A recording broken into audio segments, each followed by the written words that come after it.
Bon, à ce stade, vous pouvez aller dans le menu InDesign, quitter InDesign, parce qu'on va s'intéresser à Photoshop. Donc, cet ours, on va voir ce que ça donne quand on le place dans un décor, un nouveau décor qu'on va aller chercher sur le web, qu'on pourrait photographier. On pourrait sortir avec notre smartphone ou notre appareil photo et aller prendre un nouveau décor, mais on va aller sur le web prendre un décor d'une rue, par exemple. Ça pourrait être n'importe quoi, mais on va prendre le décor d'une rue ou de... Oui. C'est intéressant le décor d'une rue pour commencer, parce que c'est forcément le plus souvent, ça va être horizontal. Parce que si on va chercher le décor d'un paysage, vous risquez d'avoir des paysages penchés, des vallées, etc. Donc, on va aller dans bing.com. Je conseille ça plutôt que Google. Et vous allez taper Street View, par exemple. Vous allez dans la partie images de Bing et on trouve des images de rue. Alors, logiquement, dans le cadre scolaire, vous pourriez utiliser n'importe laquelle de ces images, même si il y en a qui sont sous copyright, parce que dans l'enseignement, il y a ce qu'on appelle le fair use, donc possibilité d'utiliser du matériel sous copyright pour des raisons pédagogiques. Mais ici, on va jouer le jeu et on va aller enclencher les filtres. Donc, l'entonnoir sur la droite, les filtres, c'est comme dans Google. Donc, on va indiquer ici licence et on va indiquer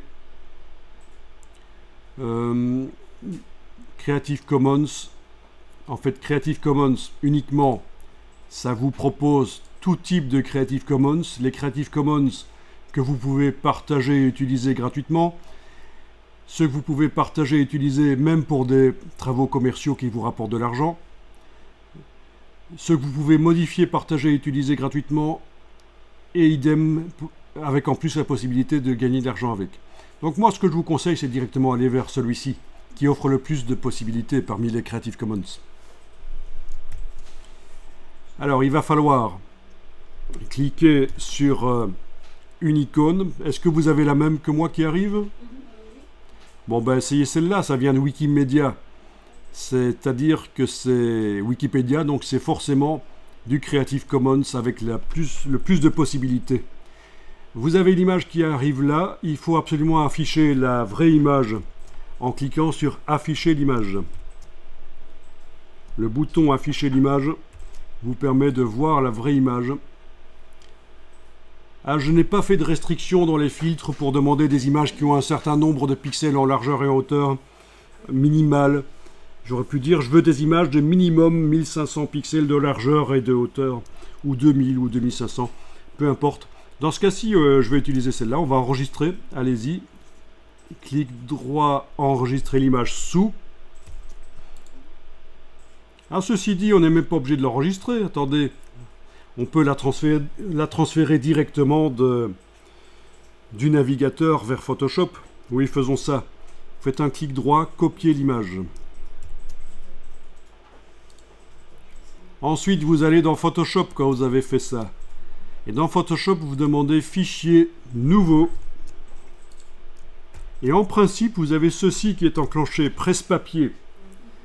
Donc, ça a repéré qu'il y a une image dans le presse-papier quand vous avez fait copier.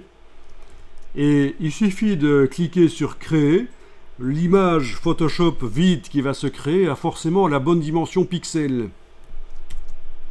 pour accueillir l'image qui est dans le presse-papier. Et là, vous faites Édition, Coller. Vous pouvez utiliser les raccourcis clavier, bien sûr, si vous voulez. Et voilà, sur un calque Photoshop, l'image est arrivée.